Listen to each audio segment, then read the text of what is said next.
అంటే మనిషికి సహజంగా ఎప్పుడూ కూడానండి సుఖపడాలన్న కోరిక ఉంటుంది. అది మీరు కాదు అని అనలేరు. ఎందుకనంటే మీరు చూడండి, ఓ పూజ ఎందుకు చేస్తారు? ఏ మనిషి అయినా, ఏ జీవి అయినా ఏం కోరుకుంటుంది? నేను సంతోషంగా ఉండాలని కోరుకుంటుంది. ఎవరు కూడా ఇవాళ నాకు కాలు విరిగిపోతే బాగుండు, నా చెయ్యి విరిగిపోతే బాగుండు, నాకేదో పెద్ద కష్టం వస్తే బాగుండని ఎవ్వరు అనుకోరు.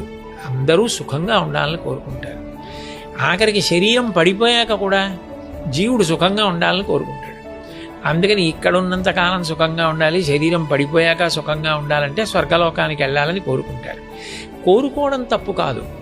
కోరుకున్నవాడు ఏది చేస్తే అది వస్తుందో తెలుసుకుని చెయ్యాలి. సుఖంగా ఉండాలంటే ఏమిటి ఉండాలి? పుణ్యం ఉండాలి. పడిపోయాక స్వర్గానికి వెళ్ళాలంటే ఏమి ఉండాలి? పుణ్యం ఉండాలి. పుణ్యం అంటే ఏమిటి? నీ గురించి కాకుండా 10 మంది గురించి ఆలోచించడం. నేను తినేశానా లేదా కాదు, కనీసం ఒక్కడికైనా పెట్టానా,